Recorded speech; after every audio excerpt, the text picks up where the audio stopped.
Bienvenue dans ce nouvel épisode de 15 minutes de grâce et de vérité avec le pasteur Philippe Debert.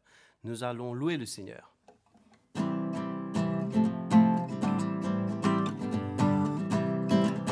me réjouis dans le nom du Seigneur. Je me confie dans le nom du Seigneur. Je lève mes mains dans le nom du Seigneur. Je danse de joie dans le nom du Seigneur. Je célébrerai le nom de celui que mon cœur aime.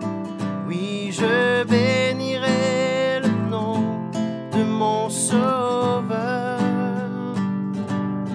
Je célébrerai le nom de celui que mon cœur aime.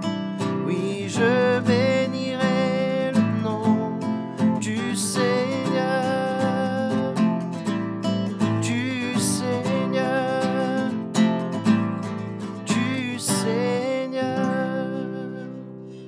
Nous allons maintenant écouter la parole. Bonjour à tous et encore une fois bienvenue dans cette nouvelle session de 15 minutes de grâce et de vérité sur les épîtres de Jean. Et nous en profitons encore une fois pour remercier notre frère Jean-Paul pour ce chant qui nous encourage. Ce matin, un sujet qui m'est vraiment à cœur, Jésus, ton avocat, mon avocat. Et c'est vrai que c'est ce qu'il est pour nous et que nous avons vraiment besoin de saisir ce matin.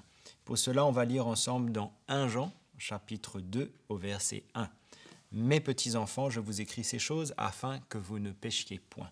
Et si quelqu'un a péché, nous avons un avocat auprès du Père, Jésus-Christ le juste. » Donc nous savons tous qu'un avocat, il est là pour plaider pour nous devant un juge, n'est-ce pas? Il nous soutient, il nous aide, il intercède en notre faveur et il parle à notre place devant le juge.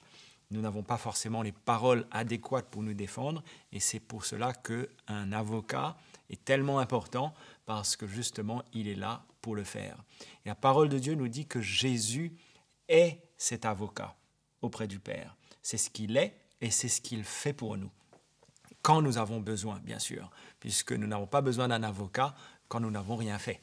Donc, c'est quand nous en avons besoin, comme quand nous avons été trouvés en faute, quand nous savons dans notre cœur que nous sommes tombés, puisque cela arrive, mais c'est alors que nous avons besoin de ressentir que nous avons en Jésus cet avocat qui plaide pour nous, n'est-ce pas? Bien sûr que nous sommes appelés à nous détourner de notre péché, à ne pas tomber dans le péché. D'ailleurs, c'est ce qu'il nous a dit. Il dit « Je vous ai écrit ces choses afin que vous ne péchiez point », c'est-à-dire donc de marcher dans la sanctification. Matthieu chapitre 5, verset 48, Jésus nous disait « Soyez donc parfaits comme votre Père céleste est parfait ». Mais nous savons, comme nous l'avons dit dans la précédente session, nous sommes dans un corps de chair, nous tombons, il nous arrive de tomber, et c'est là que nous avons Jésus, notre avocat, n'est-ce pas? Donc, bien que tous les jours nous sommes appelés à nous détourner de notre péché, nous sommes appelés à porter notre croix, mourir à nous-mêmes et ne pas tomber dans le péché, mais nous savons que devant la tentation, bien qu'elle soit humaine, puisque d'ailleurs l'épître de Paul aux Corinthiens nous dit qu'aucune tentation ne nous est survenue qui n'était humaine, mais que Dieu est fidèle. Devant la tentation, il est fidèle. Il ne permettra pas que nous soyons tentés au-delà de nos forces. Et avec la tentation, il préparera aussi le moyen d'en sortir. Mais vous êtes certainement comme moi et vous vous dites, mais s'il y a toujours un moyen d'en sortir, pourquoi est-ce que je tombe? Pourquoi est-ce que finalement je tombe? Mais parce que j'ai été plus loin et le Seigneur m'a donné l'occasion de mourir à moi-même, de prendre ma croix, de mourir à ma chair devant la tentation. Mais il nous arrive de tomber et de ne pas résister à la tentation, bien que le Seigneur nous donne l'occasion. Donc, c'est là que nous avons besoin de Jésus, qui est notre avocat. Et la clé dedans, c'est bien sûr la repentance. La repentance est la clé qui va déclencher le pardon du Seigneur, qui va déclencher cette action de Jésus de devenir notre avocat et de plaider auprès du Père. La clé est la repentance, c'est de rentrer en nous-mêmes et de réaliser ce que nous avons fait. Nous avons déplu au Seigneur par la faiblesse de notre chair.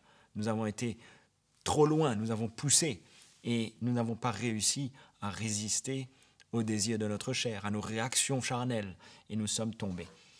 Et bien souvent dans la vie du chrétien, le problème c'est justement la condamnation. Alors que Jésus ne nous condamne pas, beaucoup de chrétiens vivent sous la condamnation après être tombés. Mais je veux vous encourager ce matin, afin que le Seigneur, par son Saint-Esprit, puisse vous éclairer et vous emmener à être libre de toute condamnation. Libre. Sa parole, d'ailleurs, est là pour nous éclairer.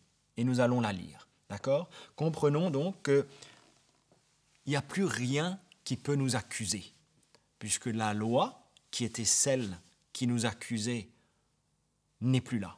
La loi a été éliminée, elle a été anéantie, elle a été effacée, elle a été abolie. Et je vais vous lire 4 passages importants. Éphésiens chapitre 2, verset 15. « Ayant anéanti par sa chair, c'est-à-dire Jésus à la croix, la loi des ordonnances dans ses prescriptions. » D'accord ? Il l'a abolie, il l'a anéanti, pardon.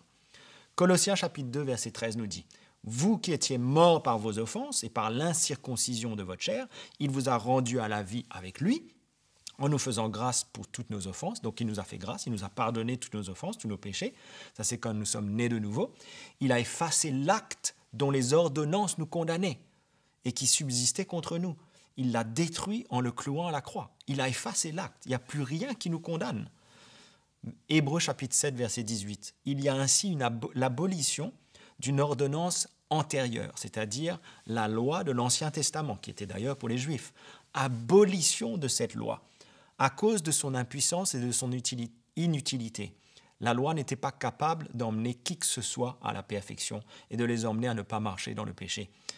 Car la loi, verset 19, n'a rien emmené à la perfection et introduction d'une meilleure espérance, en Jésus donc, par laquelle nous nous approchons de Dieu. Donc à travers Jésus, on a une meilleure espérance et il y a abolition de cette loi qui nous condamnait. Romains chapitre 7, verset 5, « Lorsque nous étions dans la chair, les passions des péchés provoqués par la loi agissaient dans nos membres, de sorte que nous portions des fruits pour la mort. Mais maintenant, nous avons été dégagés de la loi, étant morts à cette loi sous laquelle nous étions retenus comme prisonniers en fait, de sorte que nous servons maintenant dans un esprit nouveau et non selon la lettre qui a vieilli. » Donc la lettre, la loi n'est plus là pour nous condamner. Nous vivons maintenant sous le régime nouveau de l'esprit de Dieu en nous. Et cette loi n'est plus là pour nous accuser, mes frères et sœurs. Elle n'est plus là pour t'accuser quand tu tombes, mon frère, ma sœur. Que reste-t-il pour t'accuser aujourd'hui ? Juste le diable qui est là pour accuser les élus, n'est-ce pas ? Mais allons plutôt écouter la voix du Seigneur, qui est celui qui nous pardonne, qui est notre avocat auprès du Père. J'en reviens. Nous avons été dégagés de cette loi et de toute condamnation. Et Jésus maintenant est celui qui intercède pour nous. Romains chapitre 8, verset 33 nous dit « Qui accusera les élus de Dieu ?» C'est Dieu qui justifie. Qui les condamnera ? Christ est mort. Bien plus, il est ressuscité. Il est à la droite de Dieu et il intercède pour nous. Voilà la bonne nouvelle, frères et sœurs. Et d'ailleurs, ce premier verset qu'on a lu tout à l'heure de 1 Jean chapitre 2, verset 1, ça suit ceux du chapitre 1. Et à la fin du chapitre 1, puisque vous savez qu'en fait c'était une seule lettre, ça a été cassé en chapitres, mais en fait c'est une seule lettre. Et les quelques versets d'avant sont très riches.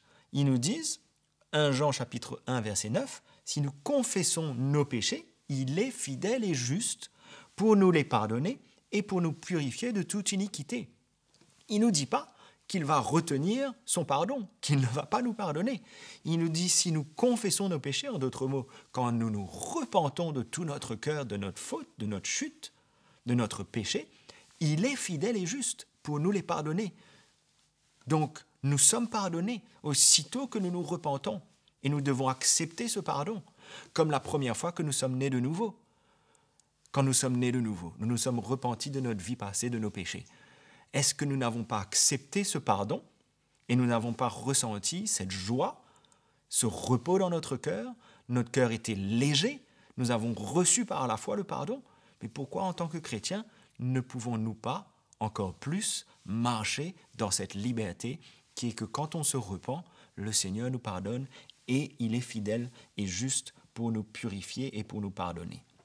Donc c'est clair que c'est la clé, bien sûr, quand on est tombé, c'est de se repentir de nos péchés et alors le Seigneur est juste pour nous pardonner.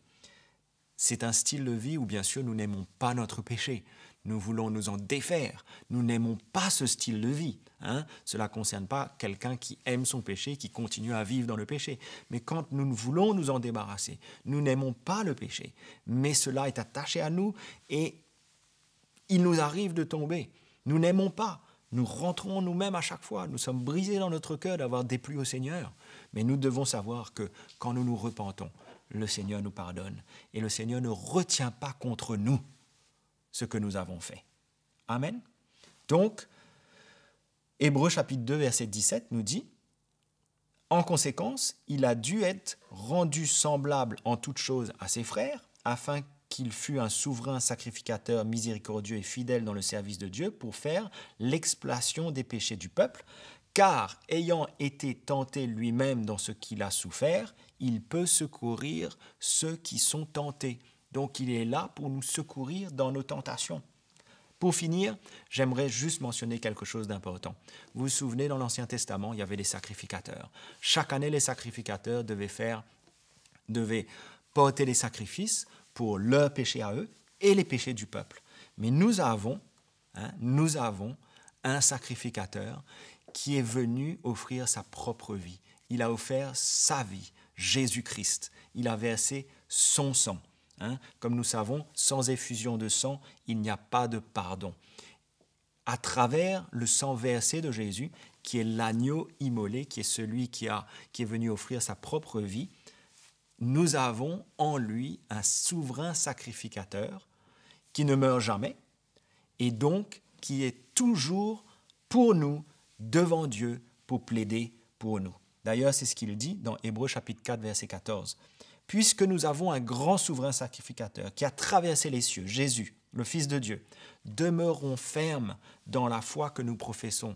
N'allons pas écouter les voix qui nous condamnent. Demeurons fermes, car nous n'avons pas un souverain sacrificateur qui ne puisse combattre à nos faiblesses. Au contraire, il a été tenté, comme nous, en toutes choses, sans commettre de péché. Approchons-nous donc avec assurance du trône de la grâce, afin d'obtenir miséricorde et de trouver grâce pour être secourus dans nos besoins. » Quelle parole extraordinaire d'encouragement. Et je veux un dernier petit passage, afin que vraiment nous saisissions. Il nous dit dans Hébreux chapitre 7, verset 22, il dit « Jésus est par cela même le garant d'une alliance plus excellente. Il y a des sacrificateurs en grand nombre parce que la mort les empêchait d'être permanents. » Ça, c'était ceux de l'Ancien Testament, ceux qui étaient vivants. Mais lui, parce qu'il demeure éternellement, il possède un sacerdoce qui n'est pas transmissible. C'est aussi pour cela qu'il peut sauver parfaitement ceux qui s'approchent de Dieu par lui, étant toujours vivants pour intercéder en leur faveur. Nous avons un grand souverain sacrificateur, nous avons Jésus, qui est toujours là pour plaider pour nous. Je veux vous encourager, mes frères et sœurs, jamais à ne marcher sous aucune condamnation. Celui qui vous accuse, vos pensées, c'est le diable. Il est là pour vous accuser. La Bible nous dit qu'il est l'accusateur des frères. N'écoutons pas cette voix, mais plutôt écoutons la voix de Dieu qui nous pardonne quand nous nous repentons de tout notre cœur. Et Jésus est notre avocat auprès du Père. Il est ton avocat. Soyons tous encouragés par ces quelques paroles, par l'Évangile, et nous nous retrouvons dans la prochaine session. Quelle grâce d'entendre la vérité à travers l'encouragement du pasteur Philippe Debert dans cette session de 15 minutes de grâce et de vérité. Si vous avez aimé cette vidéo, n'hésitez pas à la partager afin de bénir quelqu'un et n'hésitez pas à vous abonner à notre chaîne CTMI. Si vous avez des commentaires et des expériences à nous partager, écrivez-nous à l'adresse qui s'affiche à l'écran. Que Dieu vous bénisse.